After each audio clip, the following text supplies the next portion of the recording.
Nuestro sistema solar siempre ha sido un filón para los escritores de ciencia ficción. Pero con los grandes avances en la tecnología telescópica y las observaciones cercanas de las ondas no tripuladas, se ha descubierto todo un nuevo elenco de lunas. Muchas de ellas van en una dirección, algunas van en dirección contraria.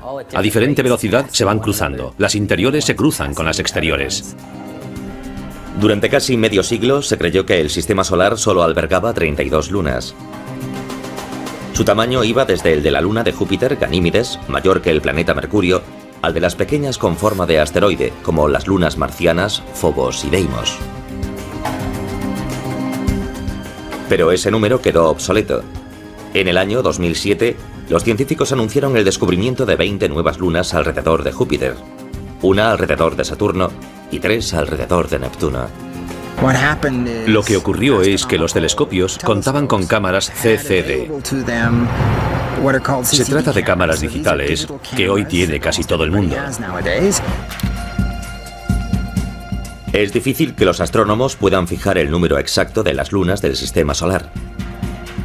A medida que las cámaras ganan sensibilidad y los telescopios potencia, van descubriéndose más lunas.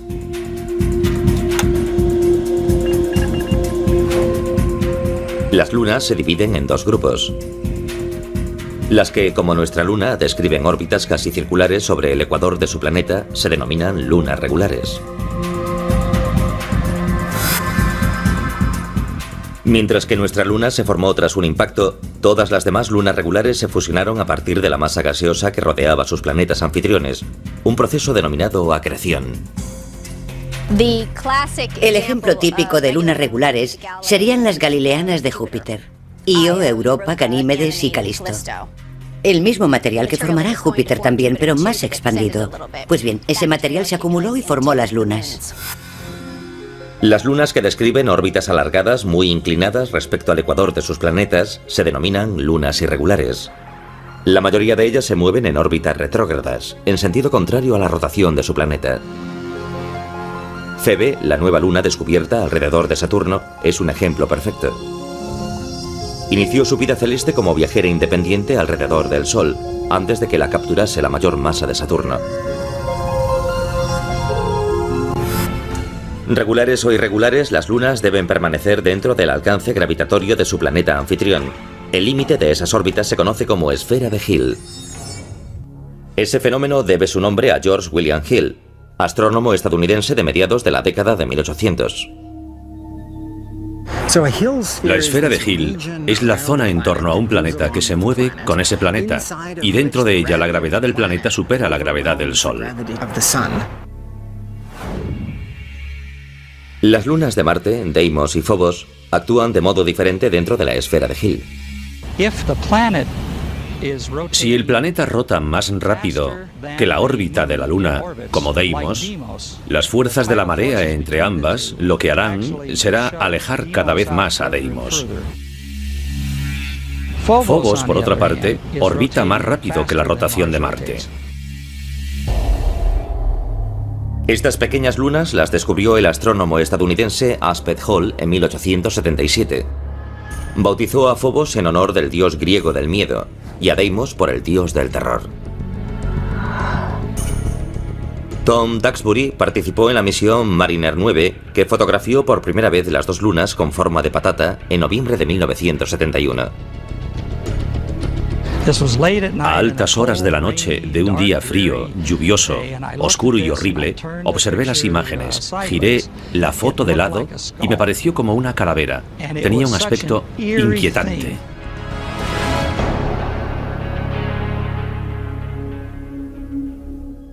Phobos sigue un curso mortífero. Orbita a solo 5.950 kilómetros de la superficie de Marte, más cerca de su planeta anfitrión que cualquier luna de nuestro sistema solar. Si nuestra luna estuviese tan cerca de la Tierra como Phobos de Marte, se vería 20 veces mayor. Su período orbital sería de horas, no de días como ahora, sino de horas. Y en luna llena cubriría todo el cielo. Las mareas diurnas subirían y bajarían decenas de metros y cientos de metros. Y en ese supuesto la luna terrestre acabaría chocando contra la Tierra. El castigo de Phobos se debe a un proceso llamado aceleración secular. Como Phobos se eleva más deprisa que la rotación de Marte, surge un bulto de marea en la superficie de Marte.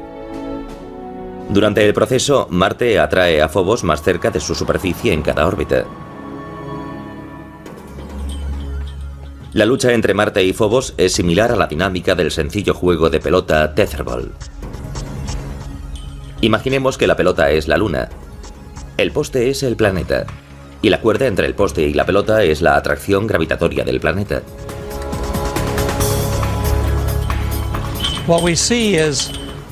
Lo que vemos es que la gravedad tiraría de la Luna de tal modo que se acelera, va cada vez más rápido y se va acercando hasta que acaba chocando con el poste.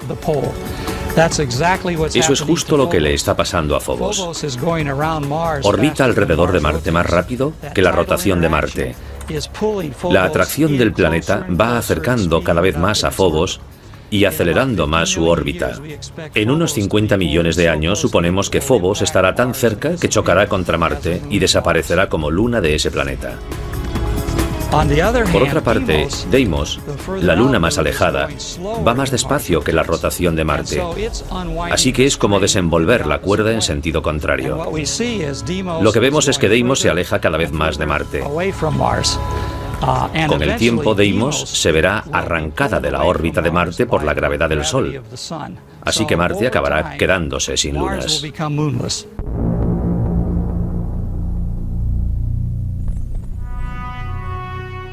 Debido a que Phobos supera la rotación de Marte, parece salir por el oeste y ponerse por el este. En vez de que el planeta gire rápido bajo ella, como nuestra Luna y la mayoría de las demás lunas, elevándose así por el este y poniéndose por el oeste, se adelanta a la rotación del planeta. Por eso sale por el horizonte occidental y se adelanta y se pone por el horizonte oriental. Pasarán otros 50 millones de años antes de que Phobos desaparezca por completo. Antes de eso, quizás sea útil para la posible colonización de Marte. El escritor de ciencia ficción Arthur C. Clarke especuló sobre esa idea en su libro Las arenas de Marte. Aunque no hay un motivo real para colonizar Phobos, su gran proximidad a Marte la transforma en estación de paso natural. Desde el punto de vista gravitatorio, es mucho más fácil ir a Phobos, que no tiene gravedad, que luchar contra la gravedad de Marte para descender sobre su superficie. De Galileo a Stanley Kubrick, los planetas gigantes del sistema solar externo han cautivado nuestra imaginación con su enormidad. Pero en la realidad, explorarlos es equivalente a suicidarse. La abrumadora presión de la atmósfera masiva de Júpiter haría casi imposible sobrevivir. Pero las lunas de estos mastodontes pueden proporcionar una plataforma más prometedora para la exploración e incluso la colonización futura. ¿Son estas prisioneras de la gravedad de Júpiter mundos hostiles con poca oportunidad para albergar vida orgánica? ¿O podrían ofrecer un refugio seguro para las generaciones futuras de exploradores planetarios?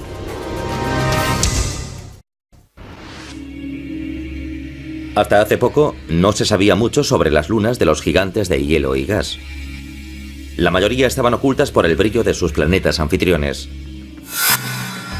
Hoy, los telescopios modernos y las ondas espaciales no tripuladas han revelado un espacio poblado por un montón de lunas, algunas con forma planetaria esférica, y otras deformes, de apenas 48 kilómetros de diámetro.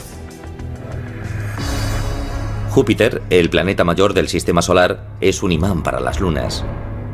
Hace casi 4.500 millones de años, empezó siendo una enorme nube de gas que sufrió un colapso directo. Este proceso, denominado acreción, formó el inicio del sistema joviano. Mientras que todo el gas y el material que giraba pasó a formar el propio Júpiter, un porcentaje muy pequeño se acumuló en pequeños remolinos dentro de la órbita de Júpiter. Esas mini acreciones se solidificaron y formaron las lunas regulares de Júpiter: Io, Europa, Ganímedes y Calisto.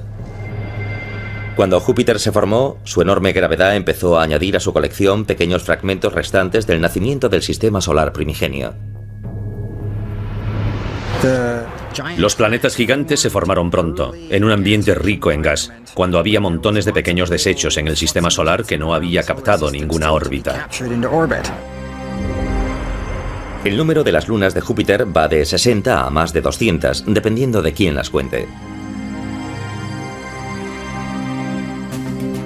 Lo que está claro es que si pudiésemos asomarnos al borde de la atmósfera gaseosa de Júpiter y mirar hacia el cielo, veríamos un magnífico baile de objetos lunares. Sería estupendo poder ver las lunas. Cada cierto tiempo verías pasar a Io. A cada segundo pase de Io verías a Europa al mismo tiempo. Y a la cuarta vez del paso de Io verías a Ganímedes. Un miembro de este elenco joviano está tan maltratado por la enorme masa de Júpiter que está literalmente estallando desde su interior. En febrero de 2007, la nave espacial Nuevos Horizontes, en ruta hacia Plutón, enfocó su cámara hacia Io.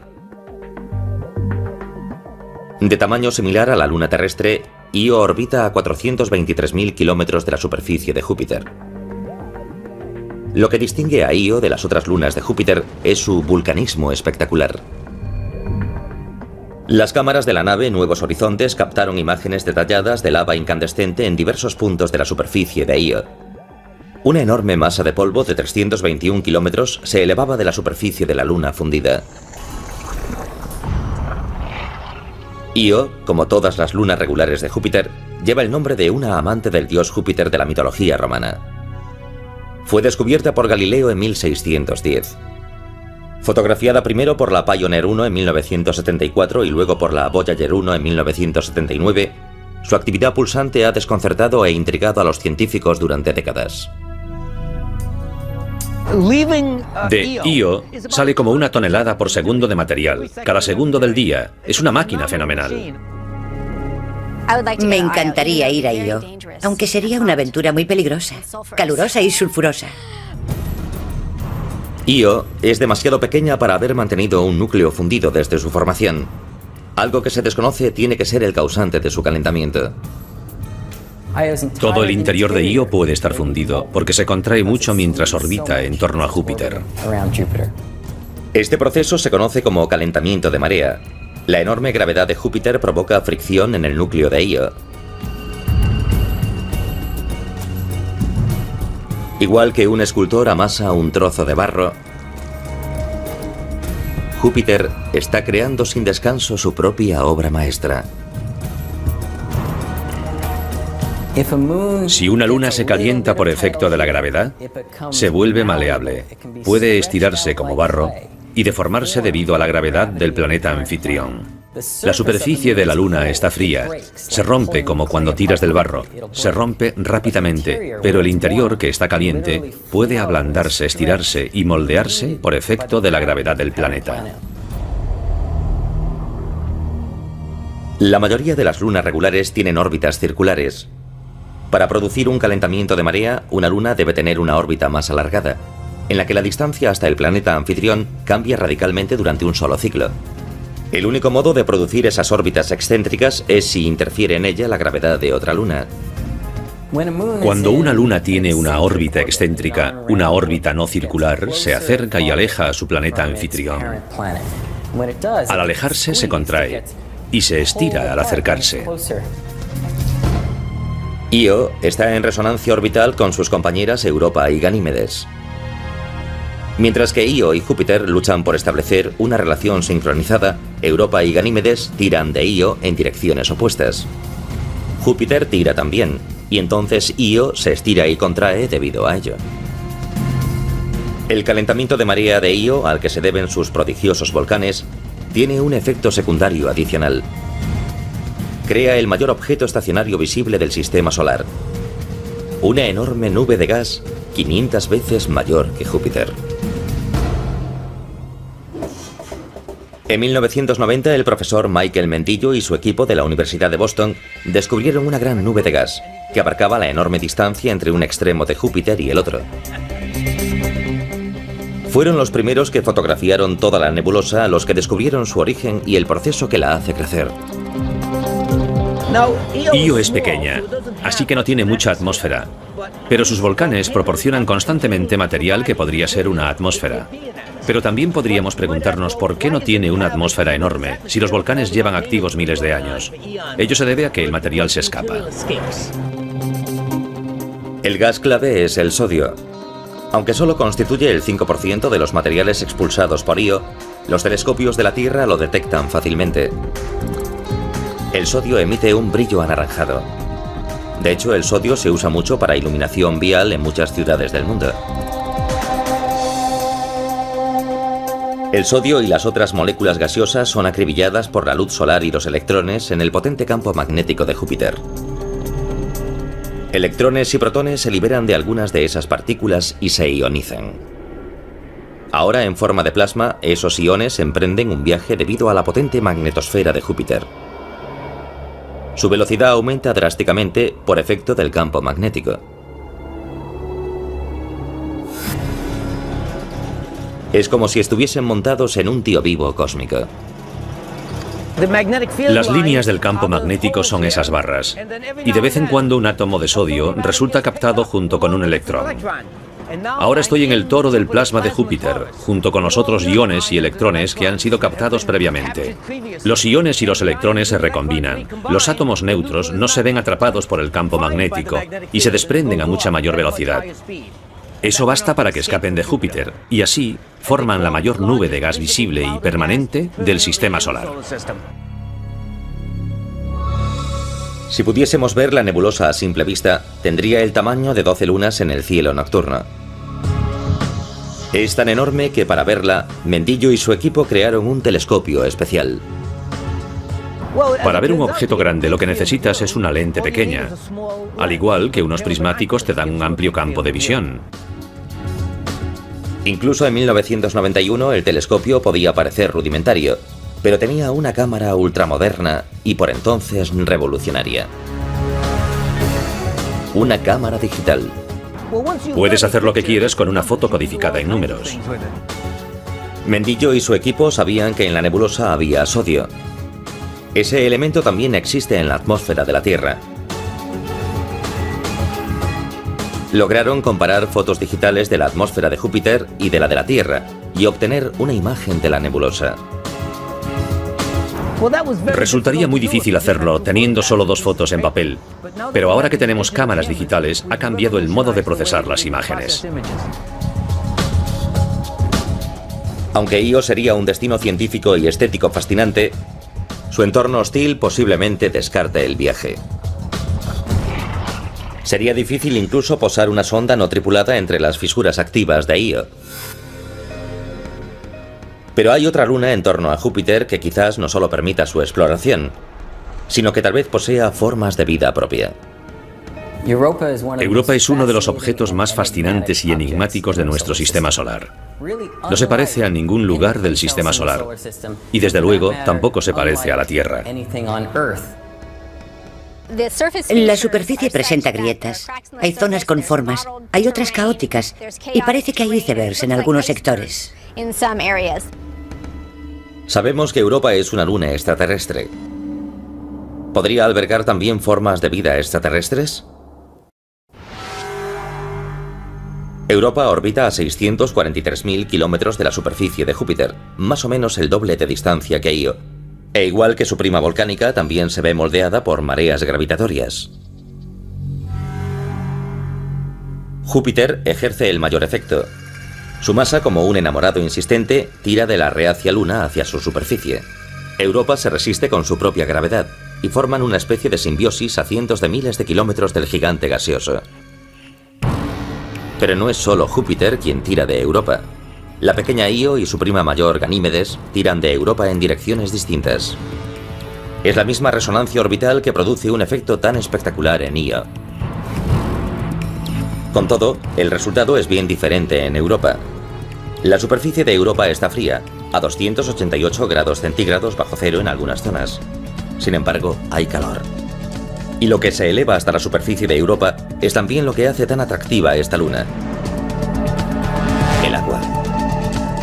Esta agua, en realidad una especie de hielo glacial, asciende desde un océano subterráneo y se desparrama por la superficie de Europa. repavimentándola como haría una máquina en una pista de hielo. Se cree que el océano de Europa está cerca, a solo 15 o 25 kilómetros de la superficie.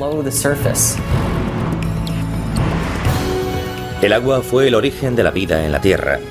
¿Podría ocurrir lo mismo en Europa o en otras lunas? Los océanos de los satélites helados podrían ser el hábitat más común que existe en el universo. La Tierra puede ser un caso raro, pero los satélites helados son probablemente abundantes.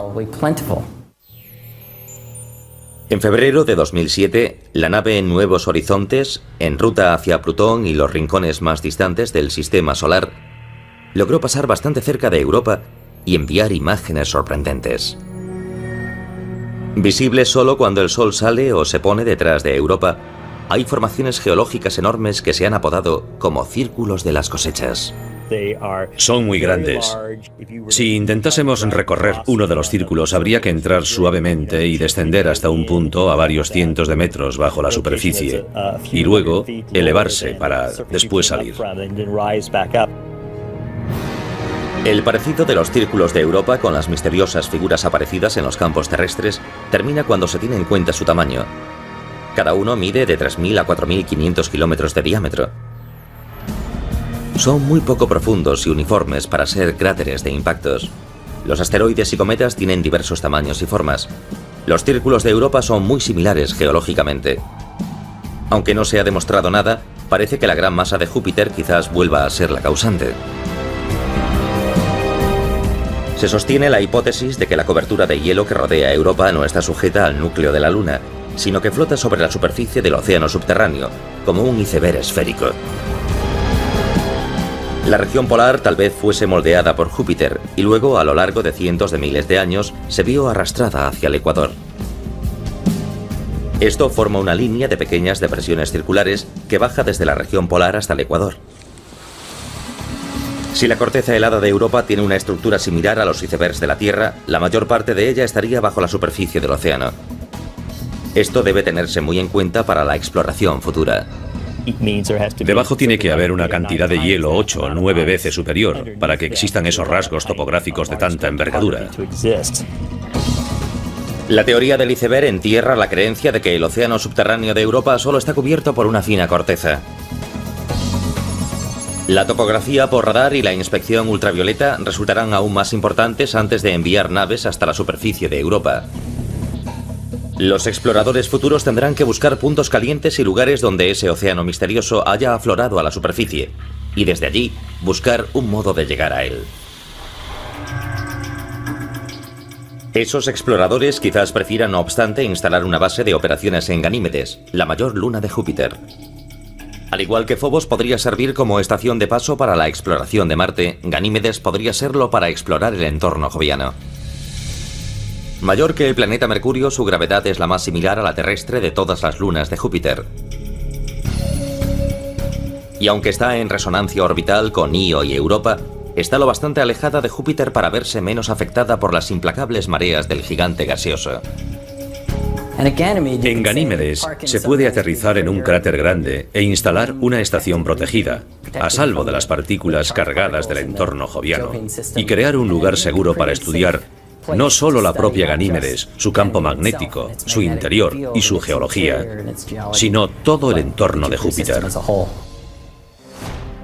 Ganímedes es la única luna del sistema solar con campo magnético propio. Para poseer ese rasgo, Ganímedes debe tener suficiente masa y un núcleo caliente. Su masa es evidente, pero lo que es un misterio es de dónde procede el calor. Ganímedes se ve afectada por las fuerzas de marea de Europa y de Io. Pero las mediciones sobre su órbita indican que es lo bastante redonda para evitar el aplastamiento y estiramiento que sus compañeras sufren debido a Júpiter. Creemos que tal vez ocurrió algo en el pasado de Ganímedes que cambió ligeramente su órbita. Tal vez su excentricidad se desajustó durante un momento y generó mucho calor dentro de Ganímedes, haciendo que el núcleo se calentase. Pero no lo sabemos seguro. Lo que sí sabemos es que el reciente paso de la nave Nuevos Horizontes por el entorno joviano nos proporcionó una imagen fascinante de las maravillas que nos aguardan en las lunas de Júpiter. Los científicos esperan que llegue el día en que una nave se pose sobre una de esas lunas y empiece a descubrir los secretos de esos mundos misteriosos. Otra luna helada orbita alrededor del gigante Saturno. Es demasiado pequeña para mantener su propia atmósfera, pero eso no le impide socavar la atmósfera de su planeta anfitrión. Encélados, aunque es bastante pequeña, lleva el nombre de una tribu de gigantes de la mitología griega. Como Io y Europa, Encélados describe una órbita excéntrica alrededor de su planeta anfitrión, Saturno. Las fuerzas de marea de Saturno estrujan y moldean esta luna diminuta y crean calor en su núcleo. Pero al contrario que Io, no vomita material fundido que forma una enorme nube de gas. El agua no brota hacia la superficie como ocurre en la helada Europa. No, Encélados vomita chorros de agua helada a la atmósfera de Saturno. No se trata de un volcán, sino más bien de un geyser. El vapor de agua después queda en órbita en torno a la pequeña luna, o como está cerca de Saturno, la gravedad de este puede atraerlo hacia el planeta. Interesados por su trabajo sobre el toro de Io, Michael Mendillo y su equipo de la Universidad de Boston empezaron a estudiar el efecto de Encélados sobre la atmósfera de Saturno. El agua es un catalizador estupendo para que los iones y electrones se recombinen. Antes del proyecto Cassini, los científicos se basaban en simulaciones informáticas para calcular las condiciones atmosféricas en torno a Saturno. Indicaban que Saturno debía de tener una ionosfera muy robusta. Sorprendentemente, los datos de la Cassini indicaron que la ionosfera de Saturno era solo el 10% de lo que las simulaciones informáticas habían supuesto. Al parecer, el agua helada proyectada desde Encélados neutraliza las partículas cargadas de la ionosfera de Saturno. Preparados. Despegue. Los científicos averiguaron casi por accidente el efecto que el agua puede ejercer sobre la atmósfera de la Tierra. En 1973, cuando la NASA lanzó la estación espacial Skylab, utilizó su último cohete gigante Saturno, el cohete lunar. En ningún lanzamiento se había permitido que el vehículo espacial mantuviese el motor encendido a la altura de la ionosfera.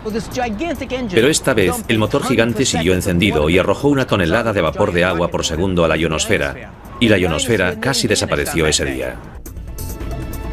Hizo un agujero en la ionosfera de la Tierra, la capa superior de la atmósfera. Un agujero que la radiación solar ionizante tardó 24 horas en reparar. Pero en Saturno, donde Encélados arroja continuamente 6 toneladas de agua por minuto a su atmósfera, el efecto a largo plazo ha sido importante. No hay peligro de que Encélados destroce por completo la ionosfera de su planeta anfitrión. Pero esta pequeña luna de solo 482 kilómetros de diámetro ha atraído la atención de la comunidad científica y del propio Saturno.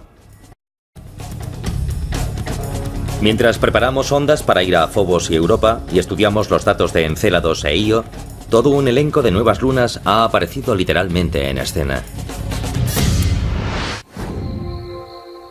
Antes de la década de 1990, la mayoría de los astrónomos decía que solo había 34 lunas en el sistema solar.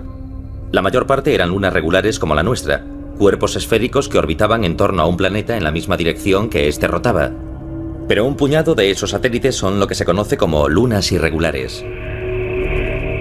Esas lunas irregulares describen órbitas alargadas. Suelen ser órbitas inclinadas y en sentido contrario a la rotación de sus planetas anfitriones. Parecen patatas voladoras, astillas o masas deformes. Fue difícil localizarlas antes de ahora, porque son muy pequeñas y también suelen ser muy oscuras.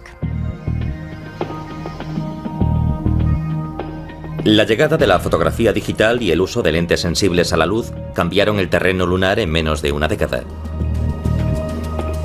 El doctor Brett Gladman, de la Universidad de la Columbia Británica, descubrió su primera luna irregular en 1997, en el observatorio de Monte Palomar. Desde entonces, el doctor Gladman ha descubierto 17 objetos que permanecían ocultos en el sistema solar. Se detectan objetos en el sistema solar externo observando su movimiento respecto a las estrellas y galaxias de fondo, que son estacionarias. Así que tomas una foto del cielo y esperas una hora. Luego tomas otra foto. Ves que ninguna de las estrellas de las galaxias se ha movido, pero los objetos distantes del sistema solar exterior presentan un desplazamiento apreciable entre las dos imágenes.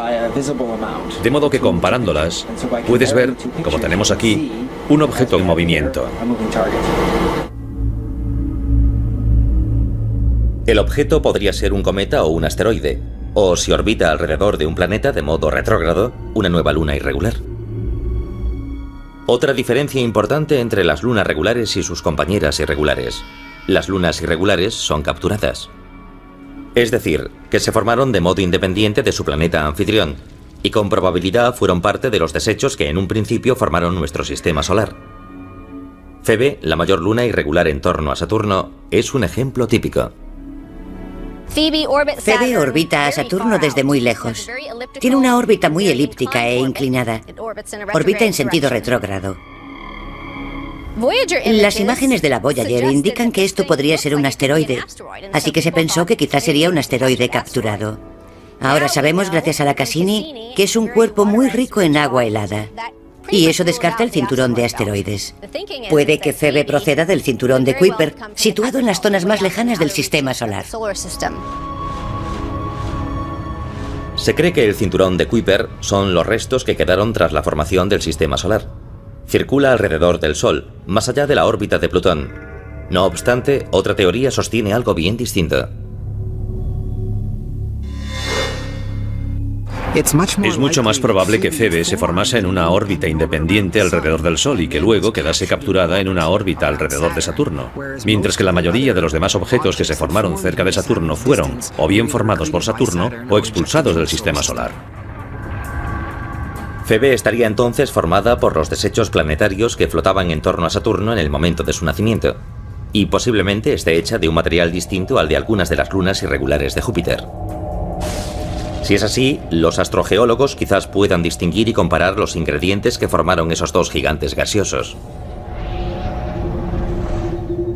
Hoy día hay tres teorías predominantes sobre cómo perdieron la independencia Febe y las otras lunas irregulares. Dos dicen que las irregulares resultaron capturadas cuando el sistema solar aún se estaba formando y los planetas aún eran una masa de gas y desechos en formación. La teoría de la fricción de gases es la más sencilla. Había gases densos girando en torno al planeta en formación cuando un cometa, un asteroide o fragmentos de ambos atravesaron la mezcla gaseosa. Sabemos que los planetas gigantes crearon su conjunto de satélites en un gran disco de acreción en torno a cada uno de los planetas, como una especie de mini sistema solar alrededor de cada planeta.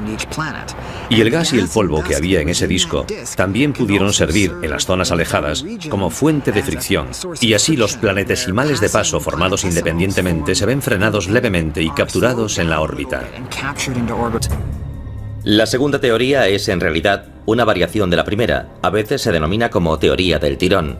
Según ella, en vez de que un objeto resultase capturado al pasar por los gases de acreción, se vería inesperadamente arrastrado hacia la órbita del planeta en formación por su tirón gravitatorio creciente. La teoría de la captura por la fricción de gases y el tirón encajan bien con Júpiter y Saturno, porque su mezcla de ingredientes era lo bastante grande como para frenar a esos objetos de paso. Pero, ¿y los gigantes helados Neptuno y Urano? Debido al frío extremo se formaron mucho más despacio, y resulta difícil creer que su material de acreción helado contuviese suficiente masa para captar un fragmento del sistema solar que pasaba.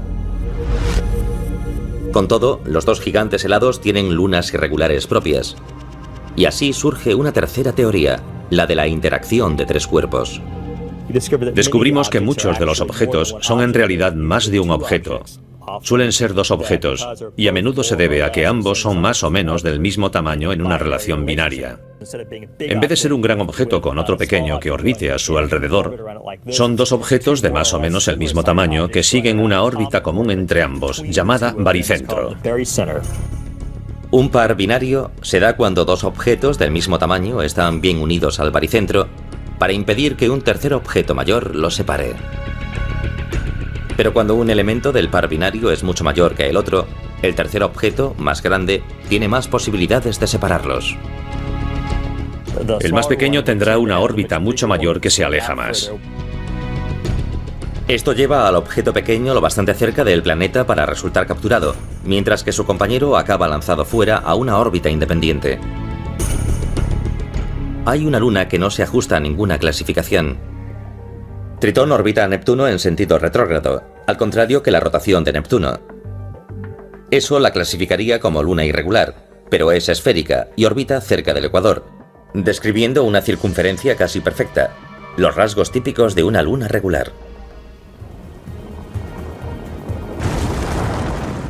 También expulsa misteriosos chorros de agua helada, con ciertos signos de que en un tiempo fue o posiblemente aún sea volcánicamente activa.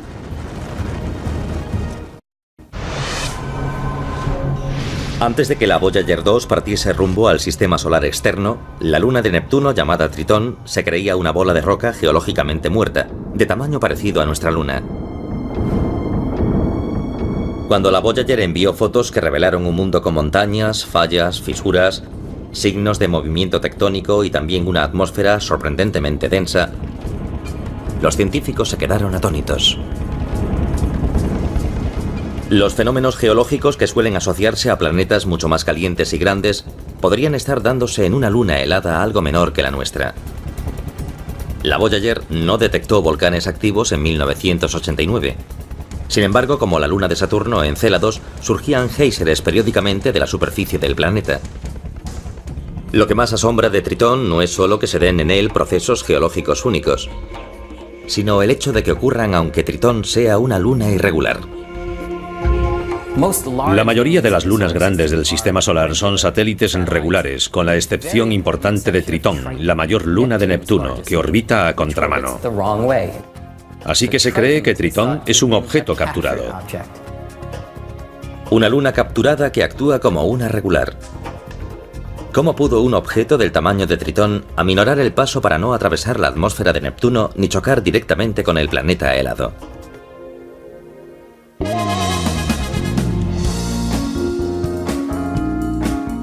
No hay apuestas seguras, pero algunas teorías son más plausibles.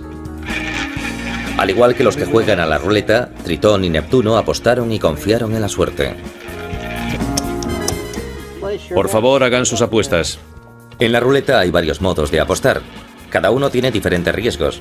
Y como la mayoría de los juegos de azar, cuanto mayor es el riesgo, mayor es la recompensa. 20 negro, 22 gana. Hay al menos 3 modos de que Tritón resultase capturado por Neptuno.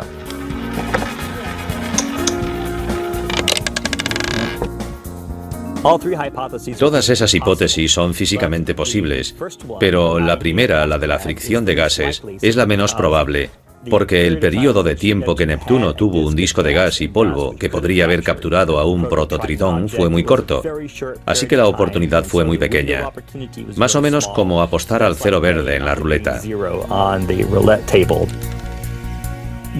Es más probable que el prototritón, en algún momento de la historia del sistema solar, estallase y formase un conjunto de satélites regulares helados de tamaño medio, y que fuese la colisión la que generó a Tritón. Es como apostar al primer tercio de los números de la ruleta. Tienes una posibilidad entre 3 de ganar. Lo mejor es apostar a los números pares. Entonces tendrás una de 2 oportunidades de ganar algo. Y la mejor teoría para la captura de Tritón es la hipótesis de la captura binaria, porque sabemos que en el cinturón de Kuiper habría miles de objetos que tendrían el tamaño correcto y estarían emparejados con otro objeto aún mayor. Y Neptuno pudo capturar a uno de ellos. Nadie sabe seguro qué ocurrió en los primeros días de nuestro sistema solar cuando Neptuno capturó a Tritón. No obstante, cuando Tritón empezó a orbitar en torno a Saturno de modo irregular, empezó a arrasar todo lo que encontraba a su paso. Neptuno no tiene un sistema de satélites muy regular. Se cree que la captura de Tritón interrumpió lo que de otro modo habría sido un sistema muy regular, como tienen los otros planetas. Es como si Tritón estuviese enfadado por perder la libertad y se vengase con las otras desventuradas lunas de Neptuno. Pero ¿de dónde salió esta luna tan obstinada? Los datos de la Voyager 2 muestran que la densidad de Tritón casi iguala a la de Plutón. Esto indica una similitud que ninguna otra luna regular posee. Se sospecha que tanto Plutón como Tritón son objetos que se originaron en el cinturón de Kuiper. El sistema solar externo constaba de grandes objetos que iban en todas direcciones, y algunos de ellos formaron los planetas gigantes, mientras que otros se vieron proyectados más lejos, donde están hoy, en el cinturón de Kuiper. Las colisiones y acreciones e incluso las capturas han reducido lo que en un tiempo fue una gran vía de materiales de construcción planetaria. Al principio de la historia del sistema solar, el cinturón de Kuiper tenía muchos más objetos grandes y quizás una masa acumulativa de 50 tierras, cuando la masa actual del cinturón es mucho menor que la de la Tierra. Lo que queda del cinturón de Kuiper es tan antiguo como el propio sistema solar. El material que forma los objetos binarios, los fragmentos de colisiones e incluso las lunas extraterrestres no ha cambiado en más de 4.000 millones de años. Es asombroso lo distintas que son todas las lunas del sistema solar exterior. En los años 60 no habíamos visto ninguna de estas lunas, eran pequeños puntos en el telescopio, así que no sabíamos lo diferentes que podían ser. Lo más asombroso es la gran variedad que hay en el sistema solar. Me dejó atónito a mí y a todos mis colaboradores. Mientras volvemos a la Tierra desde los fríos alrededores de nuestro sistema solar, sobrecogidos por la inmensidad del universo y la majestuosidad de los planetas, vale la pena pararse a observar los pequeños mundos ocultos en las sombras. Esas lunas extraterrestres a las que antaño no se daba importancia, albergan misterios a la espera de que la curiosidad humana los resuelva.